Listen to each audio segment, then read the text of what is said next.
ফামাইয়াকফুর বিত্তাগুত, যেই ব্যক্তি লা ইলাহা বলে সকল তাগুতকে প্রত্যাখ্যান করেছে, বর্জন করেছে, ত্যাগ করেছে, কুফর করেছে, এরপর ইল্লাল্লাহ বলে ওই উমিন বিল্লাহি আল্লাহকে ধারণ করেছে, আল্লাহ বলেন ফাকাদ ইসতামসাকা বিল উরওয়াতিল বুসকা, সেই ব্যক্তি দুই হাতে ইসতামসাকা, আলেমরা বুঝবে মাসাকা মানে এমনি ধরা, নরমাল ধরা। আল্লাহ বলেন ইসতামসাকা ভাবে ইস্তেফাল থেকে শক্তভাবে ধরলো, দুই হাতে ধরলো, লা ইলাহার এক হাত, ইল্লাল্লাহ আর এক হাত, দুই হাতে যখন ধরেছে লানফিসা বিল উরওয়াতিল বুসকা, যেটা ধরেছে সে ডালটাও নরম নয়, ডাল হচ্ছে আল্লাহর আরশ, আল্লাহর আরশকে সে ধরেছে দুই হাতে শক্তভাবে, লানফিসা লাহা। এবারে দুনিয়ার যে কোনো প্লাবন, যে কোনো সৈলাব, যে কোনো পানির বন্যা হোক না কেন, হোক না সে সমাজতন্ত্রের, হোক না গণতন্ত্রের, হোক না রাজতন্ত্রের, হোক না ইহুদি খ্রিস্টান, ইন্ডিয়া, আমেরিকা, চায়না, রুশ, ভারত, যে হোক না কেন, আল্লাহ বলছেন দুনিয়ার যত বড় প্লাবন আসুক না কেন, লানফিসামা লাহা, তা থেকে বিচ্ছিন্ন করতে পারবে না, কারণ সে শক্ত ডাল ধরেছে। সে ডালটা কোন ডাল? কোন ডাল ধরেছে?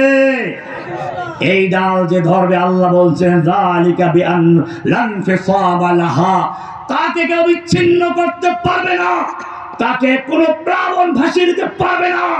কারণ হচ্ছে সে যে ডালটা ধরেছে, এই ডাল কোনো ছোটখাটো গাছের ডাল নয়। যালিকা বিআন্নাল্লাহা মাওলাল্লাযীনা আমানু ওয়া আন্নাল কাফিরিনা লা মাওলা লাহুম, পরিষ্কার করে দিয়েছেন। যালিকা বিআন্নাল্লাহা মাওলাল্লাযীনা আমানু, যারা লা ইলাহা ইল্লাল্লাহ বলে দুই হাতে যারা ইসতামসাকা বিল উরওয়াতিল উসকা, আল্লাহর আরশের পায়া ধরেছে, আল্লাহ বলেন লানফিসামা লাহা, তাকে কেউ বিচ্ছিন্ন করতে পারবে না, যত বড় প্লাবন আসুক না কেন, কারণ তার মাওলা হচ্ছেন কে? যালিকা বিআন্নাল্লাহা মাওলাল্লাযীনা আমানু ওয়া আন্নাল কাফিরিনা লা মাওলা লাহুম, কাফেরদের কাছে পারমাণবিক বোমা আছে, ক্ষেপণাস্ত্র আছে, ট্যাঙ্কের বহর আছে, জনবল আছে, অস্ত্রবল আছে, অর্থবল আছে, ওদের মাওলা নেই, তোমার কিচ্ছু নেই, তোমার মাওলা আছে। পক্ষান্তরে আল্লাহকে বিশ্বাস করে কিন্তু লা ইলাহা মানে না, তাগুতকে বর্জন করতে পারে নাই। আল্লাহ বলছেন যে ব্যক্তি শিরক করলো, এবার একটা আয়াত শোনাচ্ছি আপনাকে, এইবারে আসল আয়াত, ছিটকে পড়ার আয়াত, তুফানে ভেসে যাওয়ার আয়াত।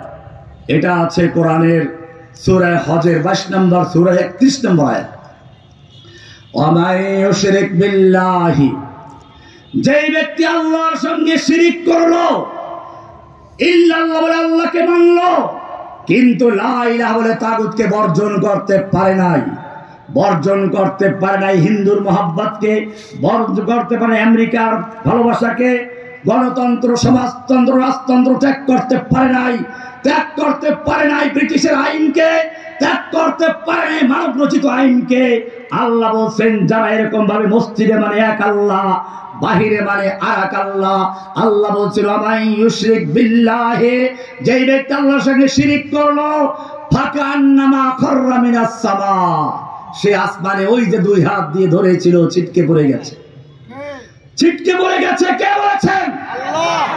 এই ওয়াজ রহমানি ওয়াজ না, আপনি মনে করতে পারেন যে এটা জীবনেও শুনি নাই, কি বলে কোরআনে আছে এইগুলো, তোমাকে কেউ শোনাবে না, কারণ এইগুলো শোনালে পরে সমস্যা আছে, জেলে যেতে হবে।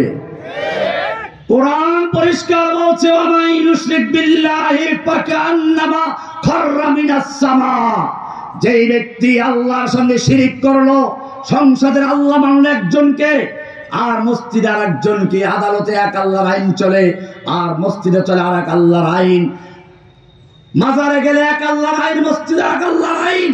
যারা এরকম শিরক করে ফেললো, আল্লাহ বলছেন ফাকান্নামা খাররা মিনাস সামা, সেই জন্য আসমান থেকে ছিটকে পড়ে গেছে, তার হাত আর নাই, ধরা নাই, ছিটকে পড়ে গেছে। এবারে কি হবে? তারে ছুটকে পড়ে গেছে, কি হবে এখন? কোরআন বলছে ফাতাখতাফু তাইরু, অথবা তাকে পাখি ছো মেরে নিয়ে গেছে। কে ছো মেরে নিয়ে গেছে? তাখতাফুহু তায়রু, পাখি ছো মেরে নিয়ে গেছে। কোন পাখি ছো মারলো আবার এখানে? চিল পাখি, বাস পাখি, মাছরাঙ্গা, মাছরাঙ্গা বোধ হয় নাকি পাওয়া গেছে। আল্লাহ বলেছেন ফাতাখতাফুহু তায়রু, তাকে পাখি ছো মেরে নিয়ে গেছে। দুই রকম পাখি, একটা রাজনৈতিক পাখি আর একটা হলো ধর্মীয় পাখি। রাজনৈতিক পাখি হচ্ছে সমাজতন্ত্র, গণতন্ত্র, রাজতন্ত্র।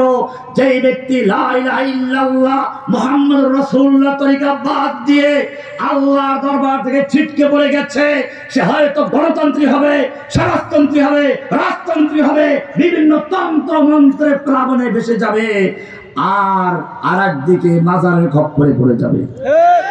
ধর্মীয় পাখি, ধর্মীয় পাখিগুলো তো দেখেন না কিভাবে শুয়ে সাজিয়ে বুঝে থাকে খানকাতে, বিভিন্ন মাজারে। আমি সত্যিকার হক আলেম যারা, তাদের বিরুদ্ধে বলছি না, যারা এই ভণ্ডামি করে আল্লাহর দ্বীনের বিরুদ্ধে কখনো যদি চক্রান্ত হয় তখন তাদের দেখা যায় না। একটা সয়লাব চলছিল ইসলামের বিরুদ্ধে, গণজাগরণ মঞ্চের নামে, আপনারা জেনেছেন। সেখানে আল্লাহ তো দেখিয়ে দিয়েছেন, তুই রাজাকার, তুই রাজা স্লোগান দেয় নাই সাইদি সাহেবকে দিয়ে। সাইদি সাহেবের নাম বলে বলতো সতে সাইদি, তুই রাজাকার, তুই রাজাকার। কতে কাদের মোল্লা, তুই রাজাকার, তুই রাজাকার। বেশি দিন যেতে হয় নাই, আল্লাহ তাআলা ওইখান থেকে দেখিয়ে দিয়েছেন। তাদের মুখে স্লোগান বেরিয়েছে, আমি কে রাজাকার, তুমি কে রাজাকার। এই স্লোগান আসে নাই? এই স্লোগান দেওয়া হয়েছে কে? আল্লাহর সঙ্গে ফাজলামি করো, মজাক করছো আল্লাহর সঙ্গে।